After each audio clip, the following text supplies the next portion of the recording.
Bismillahirrahmanirrahim. Assalamualaikum warahmatullahi wabarakatuh. Alhamdulillah, wassalatu wassalam ala Rasulillah wa ala alihi wa ashabihi wa man tabi'ahum bi ihsanin ila yaumiddin. Wa asyhadu an la ilaha illallah wahdahu la syarika lah wa asyhadu anna Muhammadan abduhu wa rasuluh sallallahu alaihi wa ala alihi wasallam. Qala Allah subhanahu wa ta'ala, ya ayyuhalladzina amanu taqullaha haqqa tuqatih wa la tamutunna illa wa antum muslimun. Ya ayyuhan nasu taqu rabbakumul ladzi khalaqakum min nafsin wahidah wa khalaqa minha zawjaha wa batha minhuma rijalan katsiran wa nisaa'a wattaqullaha alladzi tasaaluna bihi wal arham innallaha kana 'alaikum raqiba. Ya ayyuhalladzina amanu taqullaha wa qulu qawlan sadida yuslih lakum a'malakum wa yaghfir lakum dhunubakum wa man yuti'illaha wa rasulahu faqad faza fawzan 'azima, amma ba'd. Ma'asyiral muslimin, jamaah maghrib rahimani wa rahimakumullah. Alhamdulillah, senantiasa kita memanjatkan puji dan juga syukur kehadirat Allah subhanahu wa ta'ala atas segala limpahan kebaikan yang Allah anugerahkan kepada kita semua. Salam dan juga salawat tetap kita haturkan kepada Nabi kita Muhammad sallallahu alaihi wasallam, Nabi yang senantiasa kita ikuti petunjuknya, kita teladani akhlak dan budi pekertinya, serta Nabi yang senantiasa kita harapkan syafaatnya kelak pada hari kiamat. Karena Bapak sekalian, ketika orang-orang beriman kelak pada hari kiamat, mereka mendatangi pintu surga, maka surga belum terbuka. Surga belum terbuka.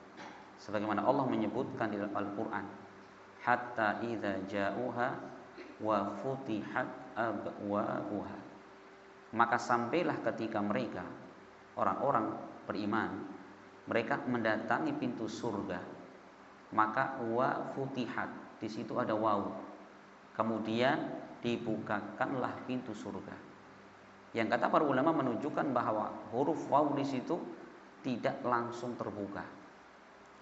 Berbeda dengan penghuni neraka ketika mendatangi pintu neraka. Allah mengatakan hatta idza ja'uha, langsung futihat abwabuha. Sampailah ketika penduduk neraka, calon penduduk neraka mendatangi pintu neraka, futihat, sudah terbuka pintu neraka. Tapi giliran orang beriman hendak masuk dalam surga, pintunya belum terbuka. Kapan pintu surga terbuka? Maka diterangkan Nabi kita Muhammad SAW dalam hadis diriwayatkan Bukhari Muslim. Beliau mengatakan, ati babal jannati yaumal qiyamah fa astaftihu fayaqulul khazin man anta, qultu Muhammad, faqala bika umirtu wala aftahu ahadan min qabli. Rasul mengatakan, aku mendatangi pintu surga pada hari kiamat. Fayaqulul khazin, maka penjaga surga bertanya, man anta, siapa anda ini? Maka Rasul menjawab, saya Muhammad. Maka kata penjaga surga, bika umirtu wala aftahu li ahadin min qablik, untukmu aku diperintahkan membuka pintu surga ini, dan aku tidak pernah membuka kepada seorang pun sebelum engkau. Masya Allah. Kapan pintu surga dibuka? Ketika Nabi Muhammad SAW memberikan syafaatnya terhadap orang-orang yang beriman. Baru kemudian Rasul pun masuk ke dalam surga dan diikuti oleh orang-orang yang beriman. Insyaallah ya. Maka ini Bapak sekalian, itu di antara kekhususan yang Allah berikan kepada Nabi Muhammad SAW, yaitu apa? Memberikan syafaatnya kepada umat beriman ketika mereka hendak masuk ke dalam surga. Maka kita sebagai orang beriman, Bapak sekalian, kita sangat butuh ya meneladani Nabi SAW, karena beliau kelak yang akan menuntun kita masuk ke dalam surganya Allah Subhanahu wa taala. Ma'asyiral muslimin rahimani wa rahimakumullah. Insyaallah kita akan kembali melanjutkan pembahasan kita. Kita masih menjelaskan di dalam tafsir surat Al-Fatihah. Surat ya yang wajib kita baca di dalam sehari semalam minimal Pak 17 kali. Makanya kalau kita faham, Masya Allah, sangat bermanfaat Pak apa yang kita pelajari dari surat Al-Fatihah ini. Pada pertemuan sebelumnya kita sedang menjelaskan di ayat yang ke-6, yaitu ihdinas siratal mustaqim. Ya Allah, tunjukkan kepada kami jalan yang lurus. Ya, tunjukkan kepada kami jalan yang lurus. Allah Subhanahu wa taala ketika ya menjelaskan tentang surat Al-Fatihah ini, ya, bahwa Allah mengatakan bahwa surat Al-Fatihah itu dibagi menjadi dua. Ada yang untuk aku dan ada yang untuk hambaku. Ya, makanya Rasul ketika membaca ayat ihdinas siratal mustaqim, maka Allah berfirman, hadza li abdi wa li abdi ma sa'ala.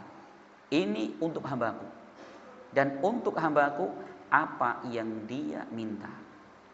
Jadi ketika kita berdoa atau kita membaca Al-Fatihah, ternyata Allah apa? Menjawab Pak.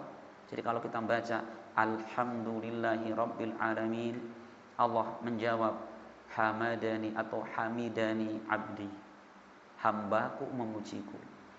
Jika kita membaca Ar-Rahmanir Rahim, Allah menjawab asna alayya abdi. Terus ketika kita membaca ihdinas siratal mustaqim, Allah mengatakan hadza li abdi, ya, bahwa ini untuk hambaku, wali abdi ma sa'ala, dan untuk hambaku apa yang ia minta. Masya Allah, Allah menjawab. Maka di antara sunnah Rasul tatkala kita membaca surat Al-Fatihah, maka kita membaca diputus per ayat. Bismillahirrahmanirrahim, berhenti, ya, diputus. Alhamdulillahirabbil alamin, berhenti terus. Bukan dilanjutkan. Ya, mau lanjut enggak apa-apa, cuman tidak sesuai dengan apa yang diajarkan Rasul sallallahu alaihi wasallam, gitu ya. Nah, Bapak sekalian, kita ulang sebentar bahwa kita meminta kepada Allah yaitu apa? Siratal mustaqim, yaitu jalan yang lurus.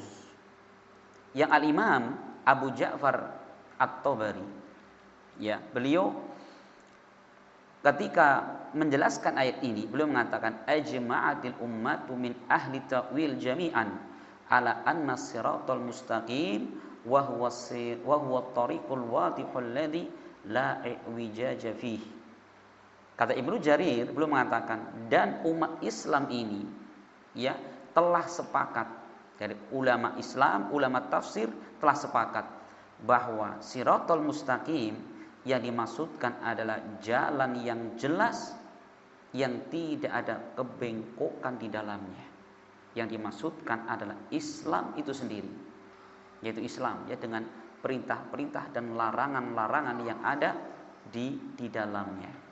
Kemudian mungkin Anda bertanya, Ustaz, kok orang beriman setiap hari minta kepada Allah petunjuk?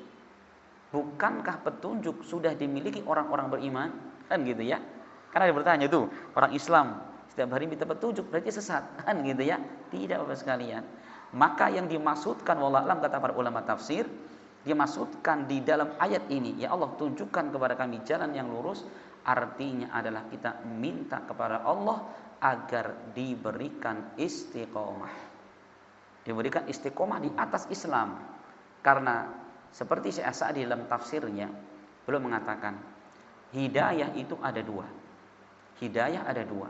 Yang pertama adalah hidayatun ila sirat, jalan, ya maaf, petunjuk menuju jalan itu agar mereka masuk Islam. Umat Islam sudah. Lah, yang kedua hidayatun fis sirat, yaitu petunjuk di dalam jalan.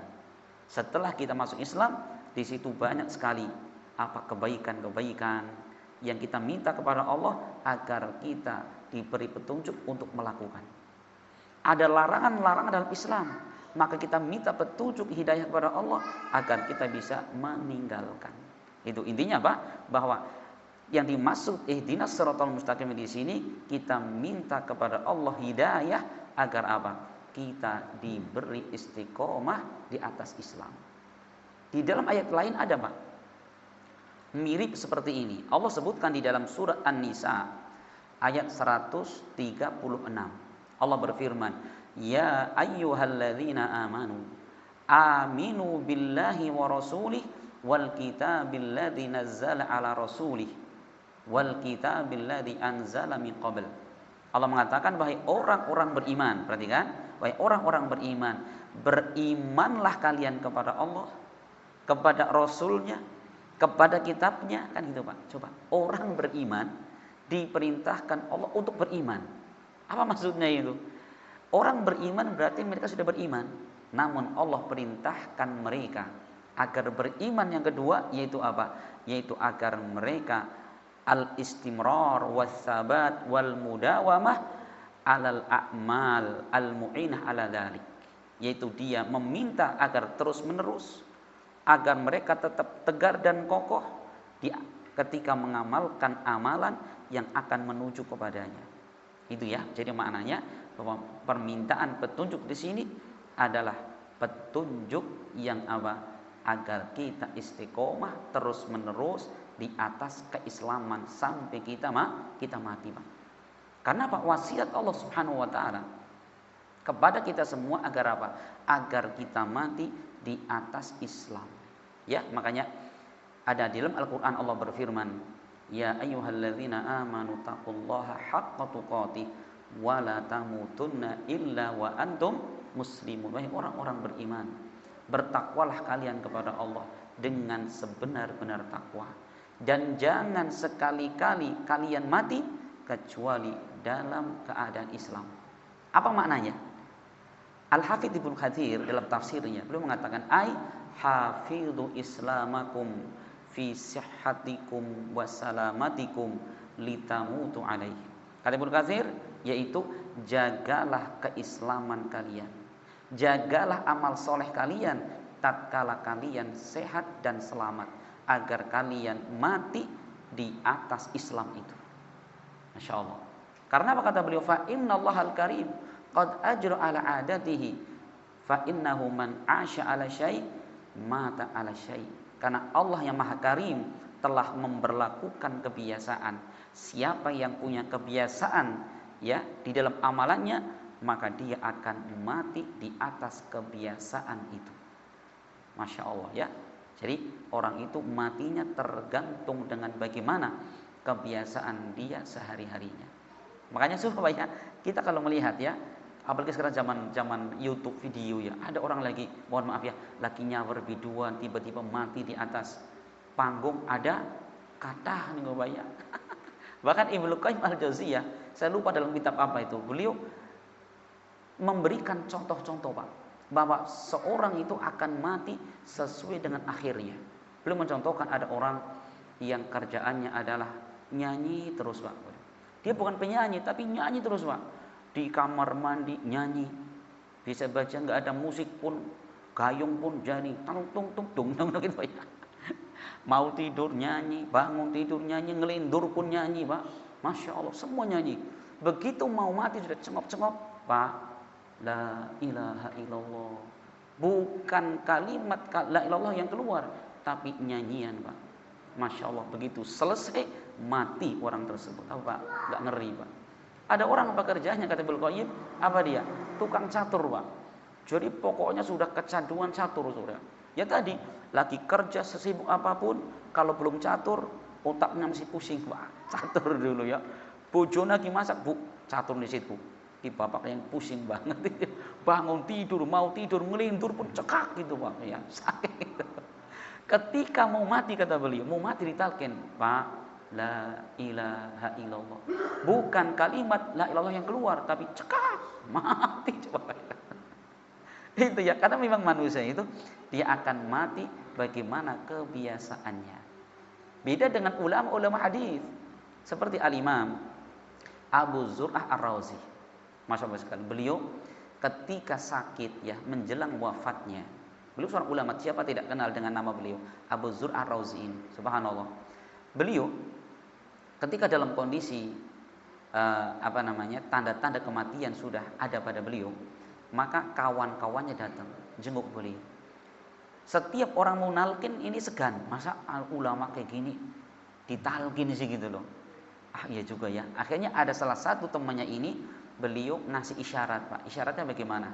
Yaitu menyebutkan hadis Nabi dengan mengatakan qala haddatsana fulan, qala haddatsana fulan, qala haddatsana fulan. Berhenti sampai di situ. Subhanallah. Abu Hatim Ar-Razi dalam kondisi menjelang kematiannya, beliau masih connect Pak. Kemudian beliau melanjutkan hadisnya, qala hadatsana fulan, qala hadatsana fulan, qala Rasulullah sallallahu man kana akhiru kalamihi la ilaha illallah, sampai situ. Kemudian beliau wafat. Masya Allah. Kelanjutan hadisnya apa?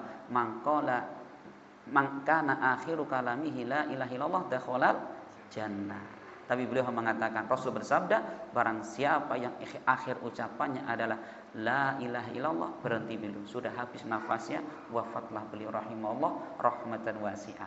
Masyaallah ya, subhanallah. Kita pengen gak seperti itu mati? Pengen Pak. Makanya apa? Dibiasakan lisan ini untuk mengucapkan kalimat-kalimat thayyibah. Biasakan lisan ini mengucapkan kalimat la ilaha illallah. Gitu ya. Dan ucapan-ucapan baik yang lainnya. Kenapa? Kita mengharapkan mati di atas ucapan itu. Gitu ya, Masya Allah Bapak sekalian. Jadi kita meminta kepada Allah jalan yang lurus. Sampai kapan? Sampai mati. Karena ada kan orang yang ketika di awal-awal Islam dia baik, Masya Allah, ternyata menjelang matinya mati di atas kekafiran. Makanya di antara doa yang Allah perintahkan dalam Al-Quran, ya, seperti dalam surat Ali Imran ayat ke-8. Allah berfirman, ya, mengajarkan doa, Rabbana la tuzigh qulubana ba'da id hadaitana. Ya Allah, janganlah Engkau palingkan hati-hati kami setelah Engkau memberikan petunjuk kepada kami. Coba mintanya apa? Ya Allah, jangan Engkau palingkan hati kami kepada kejelekan, kepada kemaksiatan, kepada kekafiran setelah Engkau memberikan petunjuk kepada kami. Ini yang paling penting, Pak. Kita minta kepada Allah setiap saat. Dan inilah doa yang banyak Rasul ucapkan. Sebagaimana salah satu istri Nabi yang bernama Maimunah, beliau pernah mengatakan, kana aktsaru doa alladzi da'a bihi Nabi sallallahu alaihi wasallam, ya muqallibal qulub tsabbit qalbi 'ala dinik. Masya Allah. Ya Allah, wahai Zat yang maha bolak-balikan hati, tetapkanlah, kokohkanlah hatiku di atas agamamu. Itu sinta yang berdoa Rasulullah, Pak. Padahal Rasulullah sudah dijamin surga, dijamin untuknya diampunkan dosa-dosa. Tapi apa? Bersama dengan itu, doa minta sabat, doa minta kekokohan tetap beliau ucapkan setiap harinya. Masya Allah. Nah, kawan-kawan sekalian, itu yang kita minta, jalan yang lurus. Apa jalan yang lurus itu? Nah, makanya kemudian di ayat terakhir Bapak sekalian, Allah menjelaskan jalan lurus itu jalannya siapa.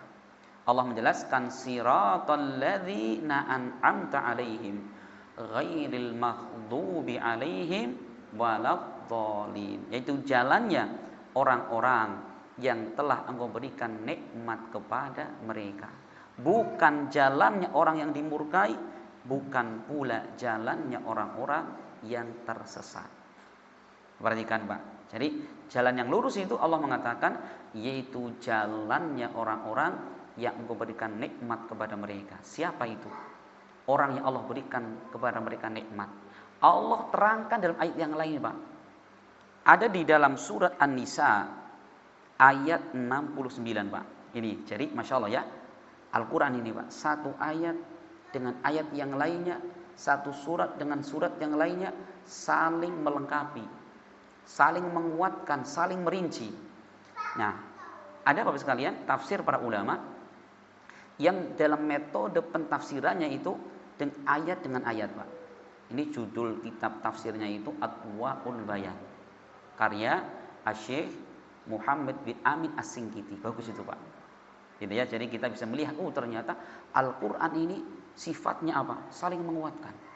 Nah, ini diantara ayat yang dijelaskan dengan ayat. Jadi kita minta kepada Allah yaitu berilah kepada kami petunjuk kepada jalan yang lurus. Yaitu apa? Jalannya orang-orang yang Kau berikan nikmat kepada mereka. Siapa mereka? Allah terangkan dalam surat An-Nisa ayat 69. Wa may yuti'illaha war rasulah fa ulaika ma'al ladzina an'amallahu 'alaihim minan nabiyyin was-siddiqin wasyuhada'i was-salihin wa hasuna ulaika rafiqa. Dan barang siapa yang mentaati Allah dan Rasulnya, perhatikan, maka mereka bersama dengan orang-orang yang Allah berikan nikmat kepada mereka dari kalangan para nabi, dari kalangan siddiqin, syuhada, orang-orang yang mati syahid, dan orang-orang yang soleh. Bapak sekalian, perhatikan, ini penjelasan siapa itu siratal mustaqim, siapa itu orang-orang yang Allah berikan nikmat kepada mereka. Ini penjelasannya. Siapa mereka? Yaitu orang-orang yang mentaati Allah dan Rasulnya.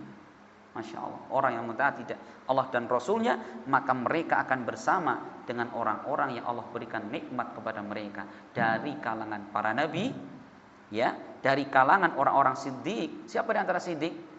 Ada satu sahabat Nabi yang dijuluki Nabi sebagai siddiq, yaitu siapa? Abu Bakar As-Siddiq.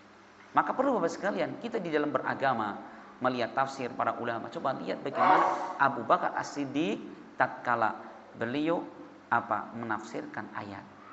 Gitu ya, karena apa? Beliau sudah dijamin oleh Rasul.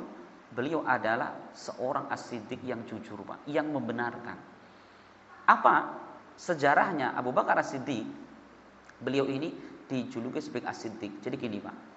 Ketika peristiwa di tahun 10 setelah kenabian, ada peristiwa Isra dan Mi'raj. Kan tahun 10 ya. Tahun 10 peristiwa Isra Mi'raj. Yaitu perjalanan Nabi SAW dari Mekah ke Palestina, ke Al-Aqsa ya. Kemudian naik ke langit, Pak. Langit ke-7 balik lagi. Berangkat habis Isya, sebelum subuh sudah sampai rumah Mekah lagi, Pak. Secara akal saat itu loh, Pak ya. Lawang kita kalau lihat di Google Map itu, Pak. Saya suka browsing Google Map itu, perjalanan, Pak, dari Mekah ke Palestina berapa hari. Itu kalau pilihan jalan kaki sebulan, Pak. Sebulan kalau jalan kaki ya. Belum lagi di situ kan banyak bukit-bukit, harus lewatin negara lain gitu ya. Coba. Ya memang nggak masuk akal secara akal. Coba. Untuk perjalanan daratnya saja, perjalanan bumi saja, ini sebulan kalau sekarang. Ditambah lagi Rasul bercerita naik ke langit ke-7, Pak. Maka begitu Rasulullah pulang Isra Mi'raj, datang ke Mekah, cerita sama orang-orang, lah, gedebus kita, gedebus gitu, Pak. Rasul, karena nggak masuk akal memang gitu, Pak. Nggak ada orang percaya itu. Tatkala orang mendustakan seperti itu sampai dibilang, Abu Bakar tuh, temanmu tambah nemen gai, nemen kancamu gai. Ngapa sih? Lah wong ngaku-ngaku dari Mekah ke Palestina naik ke langit ke-7, balik semalam, lah orang membungakal kayak itu kan. Apa kata Abu Bakar? Jika itu perkataan Muhammad, saya percaya. Saya percaya 100%. Subhanallah. Maka begitu datang ke Rasul cerita seperti itu, Rasul saya percaya. Apa kata Rasulullah? Idzan anta as-siddiq. Jika demikian kamu adalah as-siddiq, orang yang jujur dan orang yang membenarkan. Itu sebab musabab kenapa Abu Bakar dijuluki As-Siddiq itu, karena saking beliau benar-benar membenarkan apa yang datang dari Rasulullah.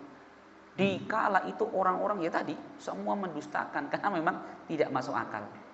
Karena Abu Bakar paham Bapak sekalian, di antara konsekuensi ucapan Muhammad Rasulullah adalah tasdiqu fima akhbar, membenarkan segala yang beliau beritakan. membenarkan segala yang beliau beritakan. Itu diantara konsekuensinya. Insyaallah ya. Maka ini Bapak sekalian, ini ayat yang menjelaskan siapa itu orang-orang yang Allah berikan nikmat kepada mereka. Yaitu siapa? Orang-orang yang mentaati Allah dan mentaati Rasulnya, gitu Pak. Berarti kalau kita setiap hari berdoa ihdinas siratal mustaqim, siratal ladzina an'amta alaihim, maksudnya apa? Kita minta kepada Allah agar kita termasuk orang-orang yang senantiasa mentaati Allah dan mentaati Rasulnya. Itu kandungannya Pak. Makanya kalau itu sudah kita pahami, berarti apa? Setiap hari kita minta kepada Allah agar kita menjadi seorang muslim yang baik. Apapun perintah Allah, perintah Rasulnya, kerjakan. Apapun larangan Allah dan Rasulnya, tinggalkan. Walaupun kita masih kepingin, walaupun itu masih hobi kita, kan gitu Pak. Karena apa? Seorang mukmin itu dia akan mengedepankan kecintaan Allah dan Rasulnya di atas segala sesuatu. Kan gitu. Sampai Rasul pernah mengatakan dalam hadisnya, ya, la yu'minu ahadukum hatta akuna ahabba ilaihi min waladihi wa walidihi wan nasi ajma'in. Rasul mengatakan, tidak akan sempurna iman kalian sampai kalian menjadikan aku yang paling dicintai, melebihi cinta kepada anak, melebihi cinta kepada orang tua, dan melebihi cinta terhadap seluruh manusia. Umar mengatakan, ya Rasul, engkau adalah yang paling aku cintai, kecuali terhadap diriku sendiri. Kata Umar. Apa kata Rasul? Kamu belum sempurna imannya ya Umar, sampai kau menjadikan aku yang paling aku engkau cintai. Maka Umar mengatakan, Rasul, engkau mulai hari ini lebih aku cintai daripada kecintaan kepada diriku sendiri. Rasul mengatakan, al-an ya Umar, sekarang ya Umar baru sempurna iman engkau. Masya Allah. Maksudnya ketika ada dua perintah, ada dua urusannya, satu urusan mentaati Rasul, satu urusan mentaati yang lainnya. Satu cinta Rasul, satu cinta yang lainnya.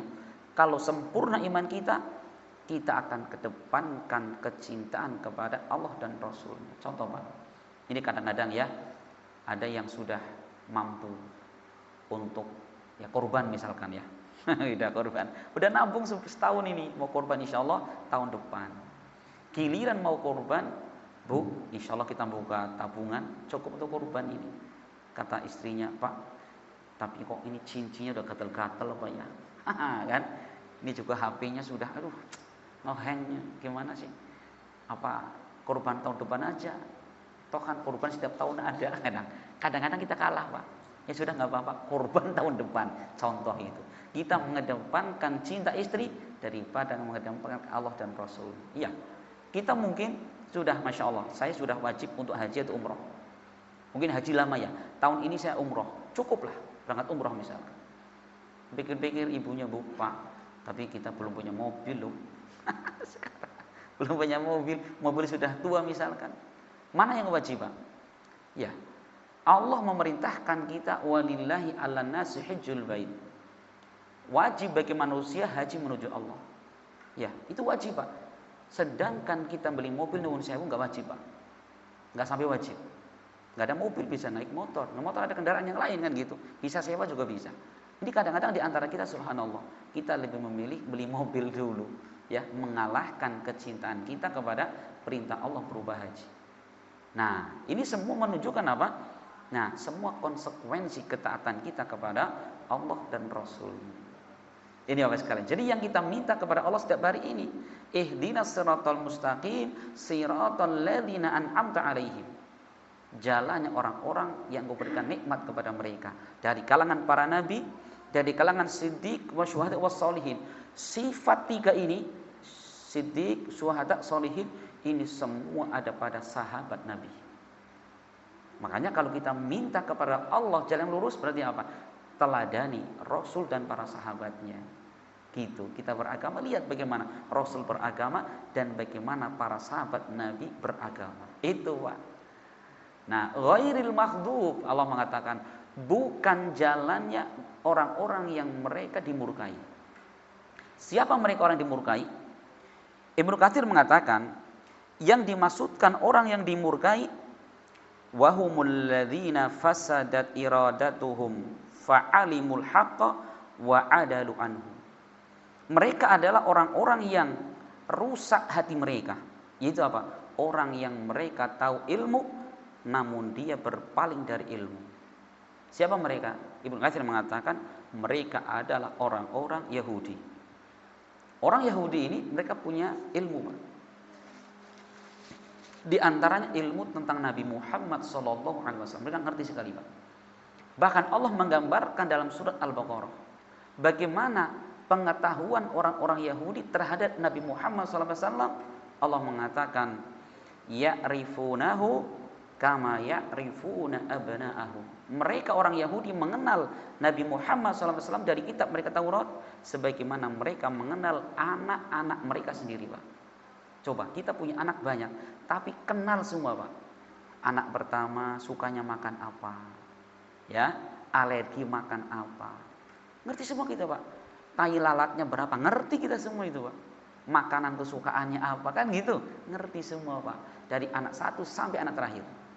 Allah menggambarkan orang Yahudi sangat mengenal Nabi Muhammad SAW yang akan datang di akhir zaman. Tapi begitu Rasulullah datang diutus, apakah mereka beriman? Tidak. Maka dikatakan orang-orang Yahudi mereka adalah orang-orang yang apa? Orang-orang yang Allah murkai, punya ilmu namun mereka tidak amalkan ilmunya. Waladhdallin, dan bukan pula orang-orang tersesat. Siapa kata Ibnu Katsir? Mereka adalah orang-orang Nasara. Kenapa? Karena mereka punya keinginan, punya amalan, namun mereka tidak memiliki ilmu. Namun mereka tidak punya ilmu, maka mereka tersesat, Bapak sekalian. Maka dari sini apa yang kita minta setiap hari? Yaitu agar kita menjadi seorang muslim yang kita mengamalkan agama yang dibangun dengan ilmu. Tidak seperti Yahudi yang mereka punya ilmu tidak mengamalkan, tidak seperti orang-orang Nasrani yang tidak punya ilmu namun mereka mengamalkan. Kedua kelompok ini kelompok yang Allah murkai, kan gitu. Masya Allah. Dan Bapak sekali subhanallah, kita kalau berbicara orang Yahudi ini asli, Pak, orang paling licik, Pak. Allah terangkan dalam Al-Quran banyak sekali sifat Yahudi. Di antaranya, Pak, yaitu mereka kurang ajar kepada Allah. Apa kata mereka? Ketika Allah menjelaskan bahwa Allah menciptakan langit dan bumi dalam waktu berapa? Fi sittati ayyam, dalam 6 masa, 6 hari, Pak. Ya, kata orang Yahudi bahwa Allah menciptakan mulai dari hari Ahad, Pak. Kalau 6 hari, Ahad, Senin, Selasa, Rabu, Kamis, Jumat. Kan gitu, 6 hari selesai. Di hari Sabtu kata Yahudi, Allah capek, Allah istirahat, coba, Pak. Maka Allah mengatakan wa ma massana min lughub, dan Allah tidak pernah capek dari itu semua. Andaikan Allah menciptakan langit dan bumi dalam sekejap mata sangat bisa. Namun Allah menghendaki 6 hari di dalam menciptakan langit dan bumi. Kan gitu, Pak, ya? Coba. Ini kurang ajarnya mereka. Kalau orang-orang Nasrani, mereka mengatakan bahwa Allah memulai penciptaan langit bumi di hari apa? Hari Ahad. Ya, hari pertama, peletakan batu pertama. Maka kemudian mereka menjadikan hari Ahad sebagai hari raya. Kalau Yahudi, hari raya mereka Sabtu. Apa alasannya? Allah istirahat di hari itu. Tuh, Masya Allah. Adapun umat Islam, kenapa, Pak? Allah menjadikan hari raya hari Jumat. Allah yang memilihkan. Allah yang pilihkan hari Jumat untuk hari raya. Subhanallah, Pak. Padahal ketika orang Yahudi cari hari raya, Allah biarkan mereka cari sendiri. Mereka dapati hari Sabtu. Apa alasannya? Karena Allah istirahat. Orang Nasrani mereka mencari hari raya, Allah biarkan cari sendiri. Mereka mendapati hari Ahad. Apa alasannya? Peletakan batu pertama. Sedangkan Allah menyembunyikan hari Jumat. Kenapa? Karena Jumat itu memiliki keutamaan yang sangat banyak.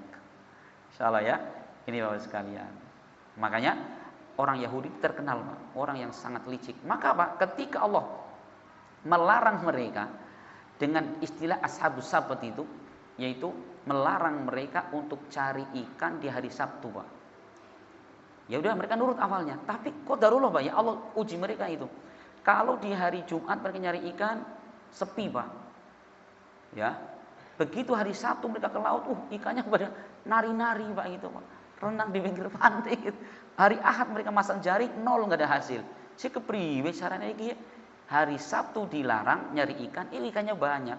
Akhirnya mereka muter otak. Gimana caranya? Masang wuhu hari Jumat, hari Sabtu istirahat, ambil hari Ahad. Akhirnya Pak, Masya Allah, Allah murka kepada mereka Pak. Ketika di hari Ahad mereka datang ke pantai Pak, untuk mengambil hasil tangkapan ikan mereka. Ternyata Allah rubah mereka menjadi apa? Menjadi kera-kera dan babi-babi. Maka keluarganya mereka, loh udah sore belum pulang.